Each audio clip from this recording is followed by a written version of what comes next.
Let's be honest, adapting an anime into live action is tricky. Most of the time, it's a total train wreck. So how in the world did Netflix take one of the craziest, most beloved stories ever and actually knock it out of the park? Well, today we're going to dive into the miracle that is the live-action One Piece. So here's our game plan. First, we're going to look at the big choice Hollywood always seems to get wrong. Then, we'll see exactly how One Piece got it so right, looking at the characters, the absolutely bonkers world, and finally, the big lesson everyone should learn from this success. Okay, so whenever a studio gets its hands on a huge anime, they immediately hit a fork in the road. And, the path they choose pretty much decides if the whole thing is going to be a hit or a total disaster. And these are the two paths. On one side, you've got the safe route, the Hollywood mold. That's where they try to make everything grounded and realistic, basically sanding off all the cool, weird stuff. The other path, you just embrace the insanity. You go all in on what made the original great in the first place.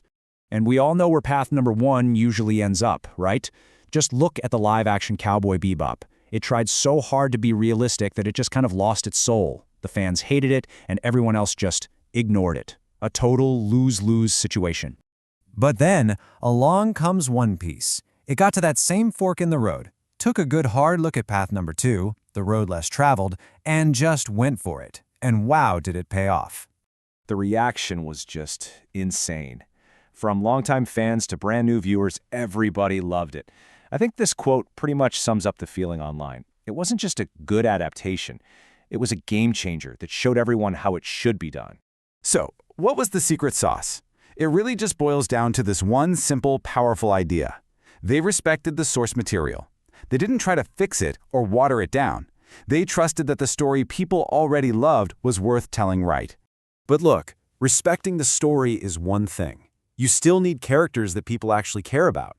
And this, right here, is where the show's real heart is, the Straw Hat Pirates. So let's meet the crew. You've got Luffy, Zoro, Nami, Usopp, and Sanji. I mean, on paper, this group makes absolutely no sense together. But on screen, their chemistry is just pure magic. It's what holds the whole adventure together. It all starts with their captain, Monkey D. Luffy. This guy is just a walking ball of sunshine and optimism. He's the engine of the whole crew. Then you've got his polar opposite, Roro Zoro. He's the super serious, super deadly swordsman who acts as the crew's stoic anchor. And Nami. She's the brilliant navigator, the brains of the operation. She might seem like she's only in it for the money, but she's got a huge heart. Then there's Usopp. Usopp. He's the crew's sniper, who also happens to be a pathological liar and a total coward, but he's desperately trying to be brave. And rounding out the team is Sanji. He's this incredibly suave chef who is obsessed with women and also happens to fight exclusively with his feet. Like I said, a bunch of weirdos. But here's the thing that makes it all work. They're not just a team, they're a found family. They mess with each other, sure, but you can feel that they genuinely care about one another, and that makes you care too.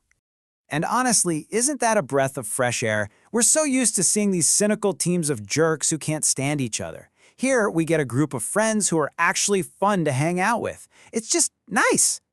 All right, so the characters are fantastic. But what about the world itself? Because the world of One Piece is, to put it mildly, completely bonkers. And the show's commitment to that madness is the other key to its success. I mean, seriously, just think about the challenge here. You have a world where people use talking snails as telephones, where villains hide machine guns in their wigs.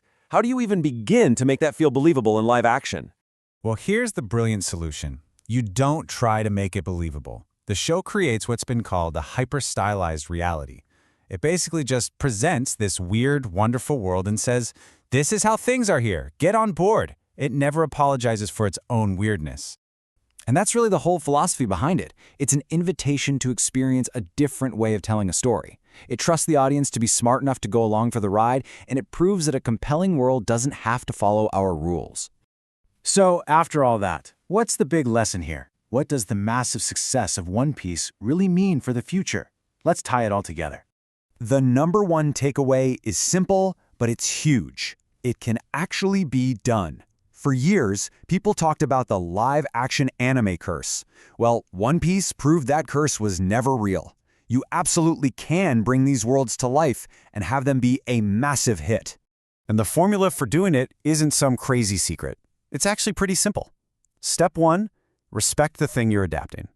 And step 2, be brave enough to keep all the weird, unique stuff that made people fall in love with it in the first place. And so that leaves us with one final big question. Now that One Piece has proven that audiences are hungry for this kind of bold, creative storytelling, are we about to enter a new era of adaptations? One where creators are finally willing to embrace the glorious madness? I guess we'll just have to wait and see.